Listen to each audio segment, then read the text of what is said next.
Este acápite es el último del tema 1, ¿sí? Y son básicamente las técnicas de la inteligencia artificial. Es lo que quiero mostrarles el día de hoy, ¿ya? Entonces, bueno, como habíamos visto la primera clase, habíamos hablado de la inteligencia artificial, ¿no? Habíamos hablado de la definición, un poco de historia, las etapas que ha tenido la inteligencia artificial. Entonces, vamos a hacer una pequeña rememoración y hablamos, ¿no?, de la definición aceptada ahora para la inteligencia artificial y para los fines de esta presentación. Es la que mencionaba la investigadora Elaine Rich, que dice: la inteligencia artificial es el estudio de cómo hacer que los ordenadores hagan cosas que por el momento las personas realizan de una forma más perfecta, ¿no? Entonces, esta definición, como les digo, para fines de esta presentación me parece muy oportuna, pues refleja un área en específico de la inteligencia artificial, ¿no?, como son los sistemas expertos. Entonces, aparte de esta área que son los sistemas expertos, esta definición nos dice, ¿no?, cómo hacer que, una computadora, ¿sí?, haga cosas que ahora, por el momento, las personas lo realizan de forma perfecta, ¿no? Más que la técnica de los sistemas expertos, esto es de forma general, ¿ya? Que no siempre contempla un experto, ¿no? Cosas repetitivas, cosas que nosotros normalmente hacemos, como les había ido mencionando, la tarea tan fácil de reconocer un rostro, ¿no?, se lo puede plasmar, ¿no?, en un computador. Lo que es tan fácil para nosotros asociar a un perrito con su dueño, ¿no? Porque vemos un perrito y sabemos quién es su dueño, nosotros, ¿no? Porque lo conocemos al dueño, nuestro vecino, digamos. Eso no es tan fácil para un ordenador, ¿no? Entonces, estas tareas que realizan las personas, que prácticamente las hacemos naturalmente y perfectamente, es lo que se quiere replicar, ¿no? Y mover este conocimiento y hacer que los ordenadores puedan hacer estas tareas tan simples que nosotros hacemos. Entonces, a eso se refiere esta definición. Como habíamos visto también en la primera clase, existen muchas definiciones de la inteligencia artificial, ¿ya? Ahora, hablemos de la técnica, ¿sí? ¿Qué es una técnica de la inteligencia artificial? Las técnicas de la inteligencia artificial hacen referencia a diferentes áreas de investigación y de desarrollo y aplicación, ¿no?, de investigación, desarrollo y aplicación de la inteligencia artificial. Entonces, una técnica es prácticamente un área de investigación, ¿ya? Estas técnicas pretenden que la inteligencia artificial se acerque al funcionamiento de la mente humana, ¿sí? Ese es el fin de estas técnicas. Recurrimos a ellas cuando se considera útil incorporar a un sistema de ordenadores un conocimiento o comportamiento que serían más propios de un ser humano, ¿no?, como podemos ver en la imagen. Esto es básicamente la ilustración de un sistema experto, ¿no? Entonces, ¿cuándo vamos a recurrir a una técnica de inteligencia artificial? Cuando necesitemos, ¿no?, traspasar o llevar el conocimiento en este caso, de un profesional médico a un ordenador, ¿no? Para que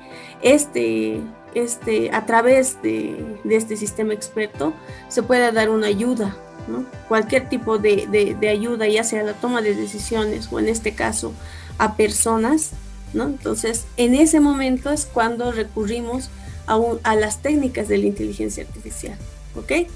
Ahora, las técnicas de la inteligencia artificial son muchas, ¿sí? En esta presentación vamos a ver las principales, ¿ok? Entonces, empecemos. Las áreas de la inteligencia artificial, ¿ok? ¿ok?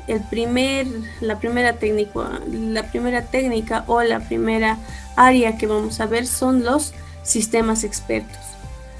¿Qué son los sistemas expertos? Son programas computacionales, ¿no?, diseñados para actuar como expertos en un dominio particular restringido, ¿sí? Trabajan con conocimiento en lugar del tradicional dato, como son los programas que normalmente nosotros hacemos, ¿no? Entonces, los componentes básicos de un sistema experto son estos tres. Una base de conocimientos, ¿sí?, que es una base de hechos y reglas que representan el conocimiento del dominio para la solución de problemas específicos. Se estructura en forma modular y declarativa, ¿ya? Entonces, la programación de esta base de conocimientos es a través de una base de hechos y reglas que lo vamos a hacer de forma modular, ¿sí? Ahora, el otro componente es una máquina de inferencias. Es el procedimiento que se encarga de realizar el razonamiento a partir de los datos, ¿sí?, a partir de estos datos, y utilizando el conocimiento almacenado en la base de conocimientos, ¿ok? Esa es la máquina de inferencias. Prácticamente la máquina de inferencias es la que nos ayuda a inferir o a decidir un resultado. Y finalmente el otro componente es la interfaz de usuario, ¿sí? Se refiere a la entrada y salida del usuario al sistema, ¿no? Todo este es un sistema experto, ¿ya? Entonces, ¿cómo va a ser este proceso de entrada y salida? Es a través de preguntas, ¿no? Preguntas o pidiendo alguna explicación, ¿no? Preguntas como el por qué y explicación el cómo, ¿sí? Entonces, estos son los tres componentes básicos de un sistema experto, ¿ya? Primero, base de conocimientos. Segundo, máquina de inferencias. Tercero, la interfaz de usuario, ¿sí? Así es como se compone un sistema experto. Los sistemas expertos se aplican por norma general en problemas que implican un procedimiento basado en el conocimiento. Es decir, como habíamos visto en la imagen anterior, que un experto, en este caso en medicina, ¿sí?, tiene un conocimiento, ya sea por los estudios que ha logrado hacer o por la experiencia, ¿no?, o ambos. Ese conocimiento, lo que hace el sistema experto es tratar de simular, ¿ya?, ese conocimiento que ha logrado adquirir el médico, el profesional médico, lo vamos a almacenar en una base de conocimientos, ¿sí? Con ese conocimiento, ¿sí?, vamos a simular el comportamiento de este perito en medicina, por ejemplo, ¿no?, qué sé yo, un especialista en oftalmología, digamos, ¿no? Entonces, con todo el conocimiento que él tiene y los estudios, lo vamos a llenar nuestra base de conocimientos, ¿sí? La máquina de inferencia nos va a permitir decidir, ¿sí?, sobre la respuesta correcta a la pregunta que me va a hacer la interfaz de usuario, ¿no? Entonces, un sistema experto trabaja como un detective, ¿sí?, encargado de resolver un misterio, usando la información almacenada en su base de conocimientos. ¿Qué misterio es el que le plantee el usuario, ¿no?, a través de la interfaz de usuario? Por ejemplo, un sistema experto diseñado para distinguir aves puede tener la siguiente configuración, ¿ya? Pueden ver ustedes acá una serie de preguntas, ¿no?, una estructura que la primera pregunta, ¿no? Esta estructura que ven de preguntas son las reglas de un sistema experto en aves, ¿ya? Entra, ¿no?, el usuario, y lo primero que hace el sistema experto es pregunta, ¿no? ¿El ave es grande? Si la respuesta fuese sí, entonces pregunta de nuevo. ¿El ave vuela? Si la respuesta fuese no, infiere el sistema experto que es un avestruz. Si la respuesta fuese sí, entonces pregunta, ¿el ave tiene cresta? Si la respuesta fuese no, entonces el sistema experto va a inferir que es un buitre. Si la respuesta fuese sí, tiene cresta, entonces vuelve a preguntar, ¿y el ave es calvo? Si la respuesta fuese sí, entonces va a inferir que es un águila, ¿no? Por el otro lado también, ¿no? Tenemos otra selección, ¿no? Si vuela, si es multicolor, si tiene pico largo, ¿no? Entonces ya tenemos aquí la selección, ¿no? De las aves, ¿sí? Todo este conocimiento que ahorita nosotros lo vemos es un poco lógico, ¿no? Imagínense poder agarrar a un profesional biólogo y específicamente en el área de aves, ¿no? Que tenga estudios en aves, ¿no? ¿Sabían ustedes que hay un ave, nosotros le conocemos como lequeleque? ¿Alguna vez han escuchado ese nombre? Es un ave, a ver si recuerdo bien, es un ave negra que vive en el lago, ¿no? Alrededores del lago. Esta ave estaba en peligro de extinción, ¿sí? Y venían expertos biólogos a investigar, ¿sí? Porque no sé qué propiedades tenía y también por el hecho de que estaba en peligro de extinción. Y había una serie de clasificaciones solo de las aves o de las especies de aves que viven en el lago Titicaca. Entonces, si nosotros vemos este esquema, es pues lógico, ¿no? Que tal vez muchos de nosotros podríamos inferir este conocimiento, ¿no? Sin tener ningún estudio. Pero imagínense que tengamos, como les digo, un especialista en aves y en cierta región, ¿no? Nosotros no tenemos ese conocimiento, ¿no? Personalmente yo no sabía que había tantas aves de diferentes especies, diferentes características en nuestro lago. Entonces, ese conocimiento solo lo vamos a saber a través de un especialista, ¿no? Que primero haya estudiado esta área que son los animales, se haya especializado en aves y de paso se haya especializado en las aves del altiplano, ¿no? Específicamente del lago.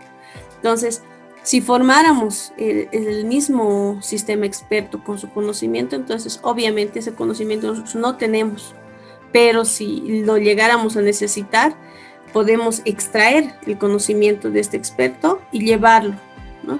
a un programa, ¿no? Un programa, y eso plasmarlo en un sistema experto computacional y nosotros poder saber todo lo que le ha llevado al experto investigar y demás de forma rápida y sin hacer estudios adicionales, ¿no? Entonces, en esa forma, ¿sí? Es como trabaja un sistema experto. Sería como un asistente consultor y experto, ¿no? Para los usuarios de la interfaz. En este caso, para las personas que estén interesadas en las clasificaciones de las aves del lago Titicaca, por ejemplo, ¿no? Entonces, eso es lo que hace básicamente un sistema experto: extraer todo el conocimiento de un perito y llevarlo a un programa para la ayuda a toma de decisiones o en este caso respecto al área de medicina, tal vez diagnósticos, tratamientos, ¿no? Y en este caso de las aves para la clasificación, ¿no? Es un ejemplo que se da, pero como ustedes también han revisado en los artículos la primera clase, han visto que hay muchas aplicaciones de estos sistemas expertos, ¿no? Esta es la estructura básica, ¿no? Que nosotros podríamos optar para poder hacer la codificación de un sistema experto. Y podríamos abarcar cualquier área, ¿no? Entonces, ahora, otra cosa muy importante. ¿Cómo vamos a hacer, qué les digo, esta representación, ¿no? Yo he optado en este caso esta metodología, ¿no? hay muchas metodologías para poder hacer la representación del conocimiento, ¿sí? Este tema, ¿sí? Es el tema, en este caso 3, que lo vamos a ver nosotros, ¿sí? No es simplemente agarrar y hacer tal vez una serie de preguntas, no. Hay que hacer un análisis y encontrar la mejor herramienta que me permita hacer esta representación del conocimiento, ¿sí? Entonces, bueno, vamos a ver posteriormente esa área, ¿ya? Entonces, esos serían los sistemas expertos. Ahora, pasemos a la siguiente área de la inteligencia artificial, que es la lógica difusa o fuzzy logic, también como lo conocen. La lógica difusa se basa en lo relativo de lo observado, ¿ya? Como posición diferencial. Este tipo de lógica no toma valores definitivos, más bien un elemento puede pertenecer a dos conjuntos en diferente proporción, ¿ya? Sé que ahorita no me entienden, lo vamos a hacer con un ejemplo. Se adapta, esta lógica difusa se adapta mejor a nuestra realidad, o digamos al mundo real en el que vivimos, e incluso puede comprender y funcionar con nuestras expresiones, del tipo hace mucho calor, no es muy alto, el ritmo del corazón está un poco acelerado, ¿ya? Estas expresiones que nosotros utilizamos de forma natural en cualquier momento, ¿no? Por ejemplo, en estos momentos está haciendo mucho frío, ¿no ve? A menos de que ustedes no estén en La Paz o en el Alto, ¿no? Entonces, a mí me hace mucho frío, ¿no? Pero, ¿cuánto es mucho frío? O en este caso del ejemplo, ¿cuánto es mucho calor? ¿Cómo podríamos representar este mucho? ¿Se podría, tal vez, chicos? ¿Ustedes qué creen? ¿Cuánto será mucho? Esta lógica difusa, como les decía, se basa en lo relativo del observado. Para mí, mucho calor puede ser 15 grados, ¿no? Tal vez para Cristian, mucho calor va a ser 22 grados, ¿no? Entonces, difiere mucho de acuerdo al observador, de acuerdo a, bueno, es relativo, ¿no? Entonces, no es absoluto, sino es una lógica, la lógica tradicional, donde solo hay valores de sí o de no, de 1 o de 0, ¿sí? O de pertenece o no pertenece. En la lógica difusa hay lo que son los conjuntos difusos y el grado de pertenencia a dicho conjunto, ¿sí? Es decir, mucho ahorita no podríamos clasificar, no podríamos decir es de 15 a 20 grados, porque tal vez para otra persona que vive en Santa Cruz va a decir, no, mucho calor, para mí es 30 grados, ¿no ve? Entonces, es relativo, ¿sí? Para poder expresar estos términos, ¿sí? Porque esto ya está fuera, ¿no? Mucho no podemos expresarlo en lógica tradicional, entonces viene la lógica difusa, donde no hay valores definitivos, ¿sí? Y ahí entran estos términos, mucho, muy, ¿no? No es muy alto, ¿no? Aquí, el ritmo del corazón está un poco acelerado. O sea, ¿a qué nos referimos cuando hablamos así? Por ejemplo, no es muy alto. Eso como qué altura será. No es muy alto. ¿Unos 60? ¿Unos 70? No sé, unos 58. No ve. No podríamos clasificar y decir que este muy significa a partir de unos 60, digamos. No podríamos hacer eso. Entonces a eso es a donde nos ayuda la lógica difusa, ¿no? Para expresar o para entender estos términos, ¿no? Para poder trabajar con estos términos. Mucho, muy, poco, ¿no? Entonces, la clave de esta adaptación al lenguaje se basa en comprender los cuantificadores de nuestro lenguaje. En los ejemplos, estos cuantificadores son mucho, muy y poco, ¿sí? Ahora, les había hablado de los conjuntos difusos. Para cada conjunto difuso, que en este caso en el gráfico podemos ver dos conjuntos difusos. Uno, el de las personas bajas, ¿sí? Que va y es toda la línea, todo el área bajo la línea roja. Y el de las personas altas, que es toda el área bajo la línea azul. ¿Ya? Tenemos dos conjuntos difusos, ¿ok? Entonces, para cada conjunto difuso existe asociada una función de pertenencia para sus elementos, que indica en qué medida el elemento forma parte de este conjunto difuso. ¿Ya? Ahora, esta función de pertenencia, ¿sí? Las más típicas usadas son la lineal, la curva y la trapezoidal, que lo vamos a ver más adelante. Lógica difusa es nuestro tema, nuestro penúltimo tema, y también lo vamos a ver esto, ¿sí? Pero en el gráfico podemos ver que hay dos valores, ¿no? 0 y 1, ¿sí? También podemos ver que hay dos conjuntos difusos, ¿no? Como ya habíamos dicho, personas bajas y personas altas. Y podemos ver que en el eje X están expresadas dos alturas, ¿no? Límites, podríamos decir, ¿no? Unos 50 y 2 metros, ¿ya? Ahora, nos habla la lógica difusa de un grado de pertenencia, ¿ya? Y como yo les había dicho, no hay valores definitivos en lógica difusa, 0 y 1, no hay. Tal es este ejemplo que ustedes pueden ver, que toda el área bajo la línea roja, ¿sí? Si se dan cuenta, ahorita está entre 1 y hasta 0 llega, ¿no? Donde podríamos decir que las personas menores a 1,50, ¿no? A 1,50 m, son, pertenecen con un grado 1 al conjunto difuso de personas bajas. Como también podríamos decir que una persona de 1,90, ¿no? Que está a esta altura, pertenece con el grado de 0.1, digamos, ¿ya? Con un grado de 0.1 al conjunto difuso de personas bajas, ¿ya? Ahora, al revés. Y para las personas altas, ¿no? Podríamos decir que una persona de 2 metros de altura pertenece con un grado 1, ¿no? Con un grado 1 al conjunto difuso de personas altas. Y podríamos decir que una persona de 1,55, 1,55 m, pertenece en un grado de 0.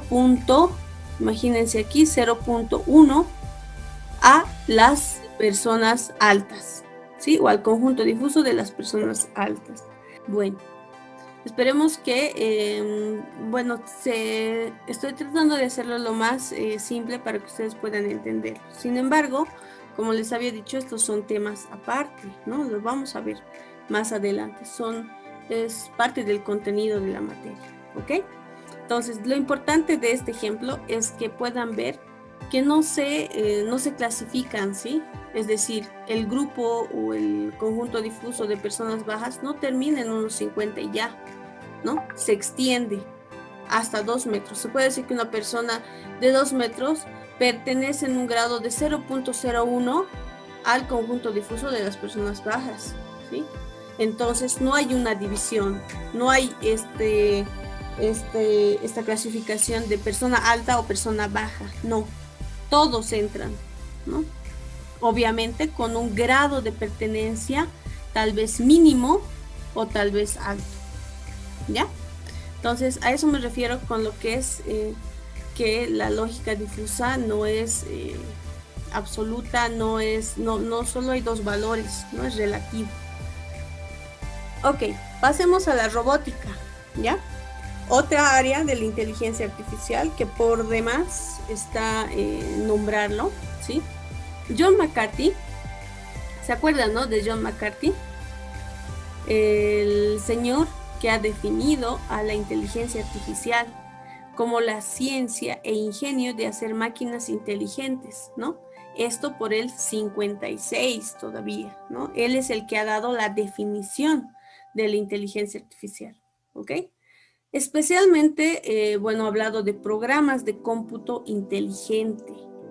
Lo cierto es que comúnmente se entiende como la combinación de algoritmos que buscan la creación de máquinas que presenten las mismas capacidades de un ser humano, ¿no?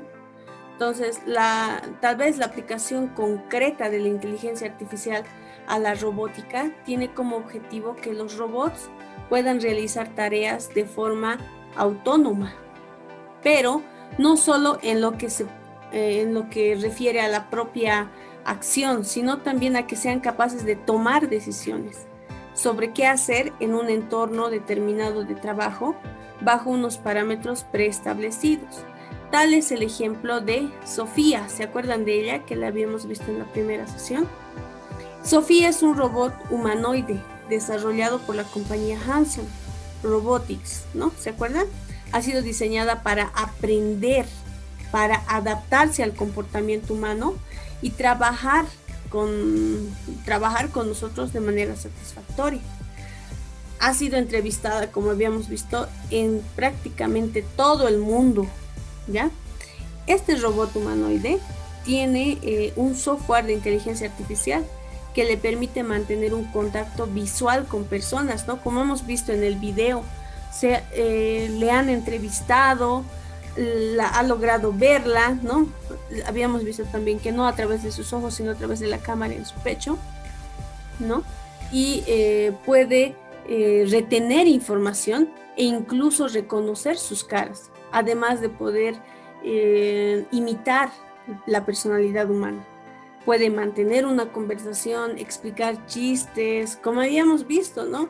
En el video, este es el claro ejemplo de la aplicación de la robótica a la inteligencia artificial, ¿no? Por eso es una área de la IA. Ok, pasemos a lo que son las redes neuronales artificiales. Estas redes son un paradigma del aprendizaje y los procesamientos automáticos. Consiste en un sistema de interconexión de neuronas, ¿sí?, en una red que colaboran entre ellas para crear una respuesta de salida. Con la experiencia, las neuronas van creando y reforzando ciertas conexiones para aprender algo que se queda fijo en el tejido, ¿sí? Se basan en una idea sencilla. Dados unos parámetros, hay una forma de combinarlos para predecir un cierto resultado. Las redes neuronales son un modelo para encontrar esa combinación de parámetros y aplicarla al mismo tiempo. Esta combinación tal vez se podría lograr a través de los pesos, ¿no? Pesos que están representados ahora por W, ¿sí? Entonces, las redes neuronales, ¿no? Habíamos dicho que encuentran la combinación que mejor se ajusta, ¿ya?, a la solución de un problema. A esta búsqueda o esta combinación se lo denomina entrenar a la red neuronal. Una red ya entrenada se puede usar luego para hacer predicciones, clasificaciones, en otras palabras, para aplicar la combinación, ¿ya? Entonces, como habíamos visto, la red neuronal es una combinación de neuronas, ¿no?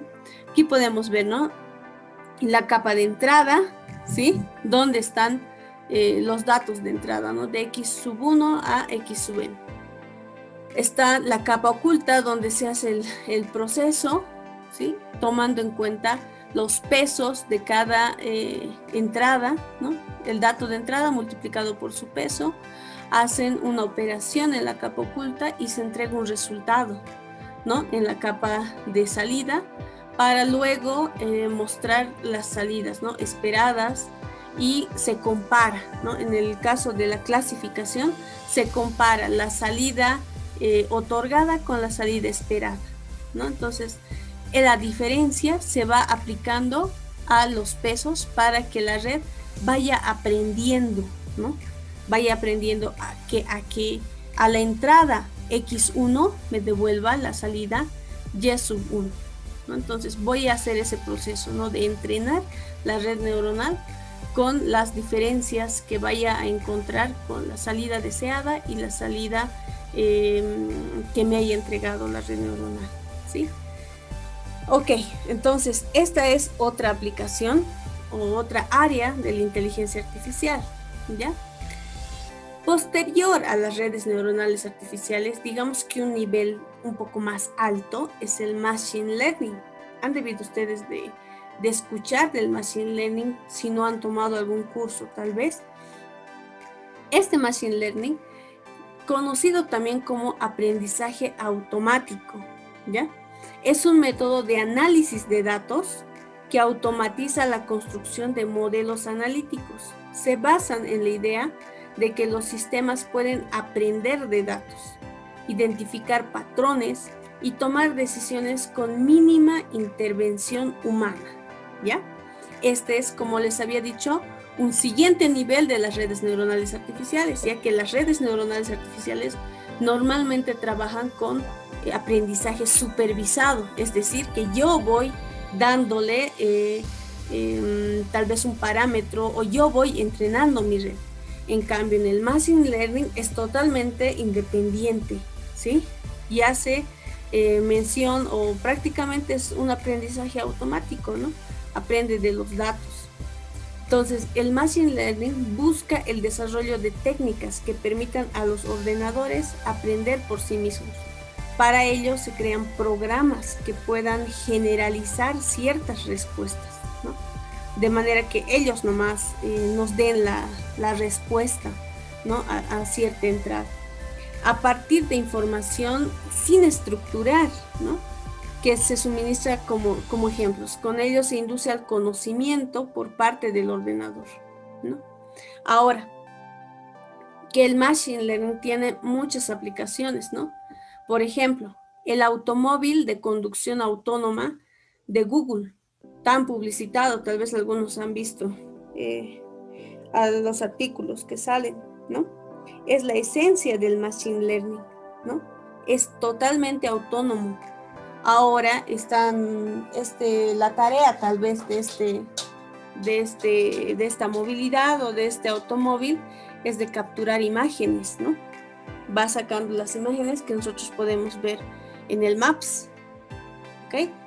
También están las ofertas de recomendación en línea, como son Amazon, Netflix, las aplicaciones de Machine Learning para la vida diaria. Saber lo que los clientes, qué clientes hablan acerca de ti, por ejemplo, ¿no? Si tuvieses una empresa en Twitter, ¿no? También es Machine Learning, combinado con la creación de reglas lingüísticas, ¿ok?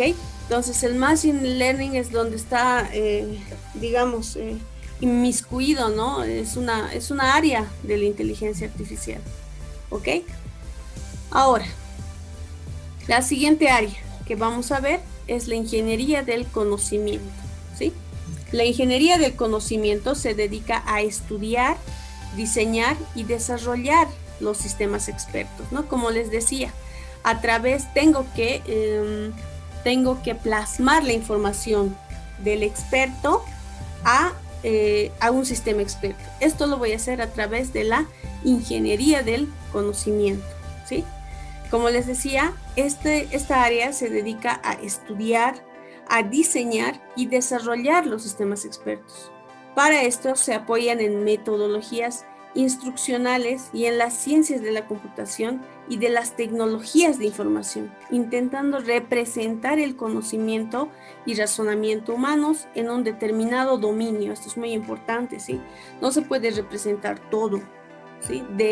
Se debe seleccionar un dominio y de acuerdo al dominio y ver también el alcance, ¿no? del mismo, poder representar este conocimiento para poderlo plasmar en un sistema experto.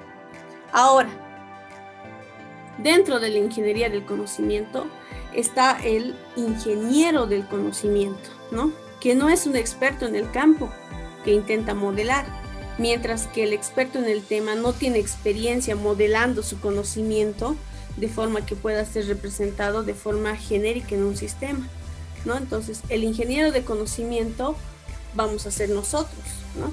Cuando nos toque hacer alguna aplicación, ¿no? En sistemas expertos, nosotros vamos a ser el ingeniero de conocimiento. Entonces, nosotros debemos manejar las herramientas o las técnicas que nos proporciona, ¿no?, esta área para poder plasmar esta información, ¿no?, ya sea de una determinada área, como habíamos visto, ¿no?, medicina, de un perito, no sé, en biología y demás, ¿no? Ahora, la ingeniería del conocimiento engloba a los científicos, a la tecnología y a la metodología necesarios para procesar el conocimiento.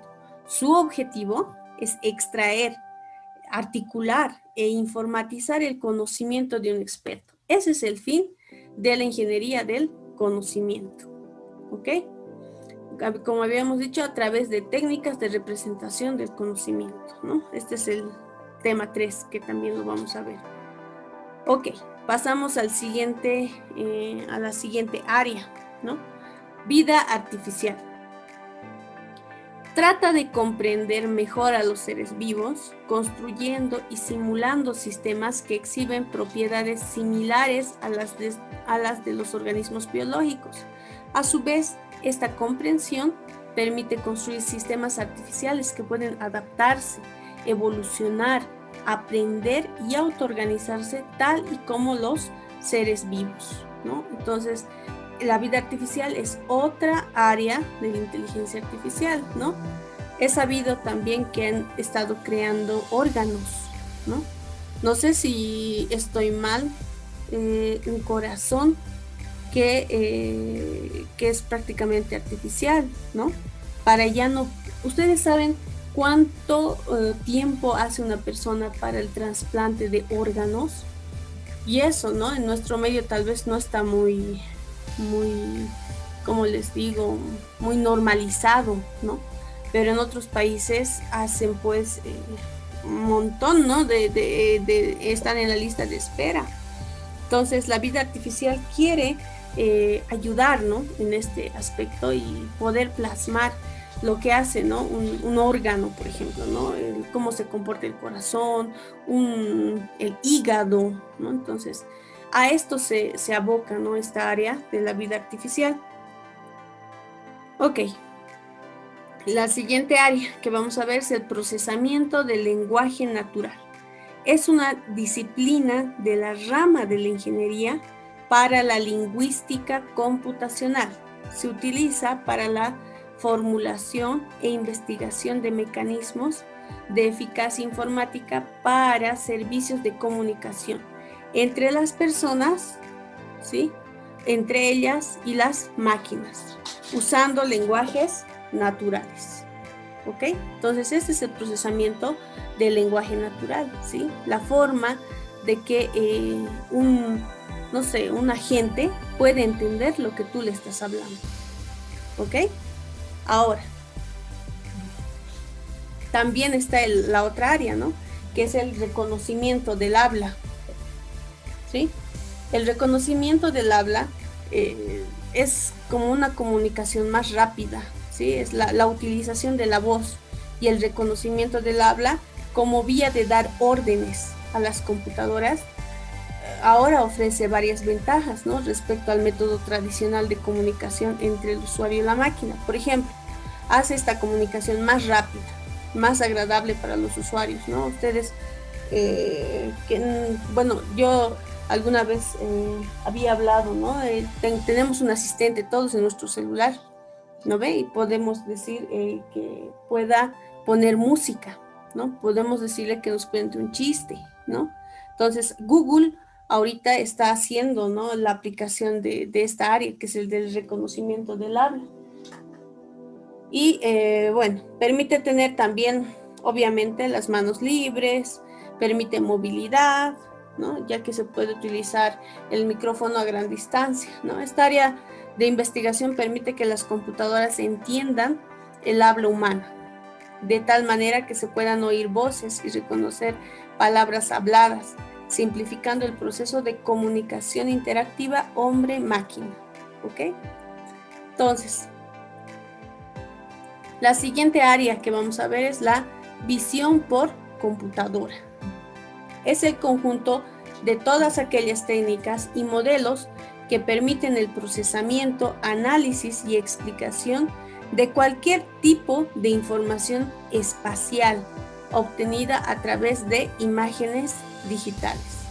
Debido a que la información visual es una de las principales fuentes de datos del mundo real, resulta útil el proveer a una computadora digital del sentido de la vista, a partir de las imágenes tomadas con cámaras digitales, que junto con otros mecanismos como el aprendizaje, hagan de esta una herramienta capaz de detectar y ubicar objetos en el mundo real, ¿sí? Entonces, si se dan cuenta, la visión por computadora está ligada a lo que es la robótica también, ¿no? Y es lo que tiene Alexa implementado, ¿no? Perdón, Sofía, ¿no? El robot humanoide que habíamos visto, ¿ok? Y bueno, la última área que vamos a ver, ¿no? El data mining o minería de datos. Sé que muchos de ustedes han escuchado este término, ¿no? Esta técnica consiste en la extracción discriminada de información que se encuentra implícita en los datos manejados. Esta información, desconocida previamente, se destina a ser utilizada en algún otro proceso. La minería de datos sondea, prepara y explora los datos para poder extraer alguna información que se oculte en ellos. ¿Ok? Entonces, como ustedes han visto, son muchas las áreas de la inteligencia artificial, ¿no? Entonces,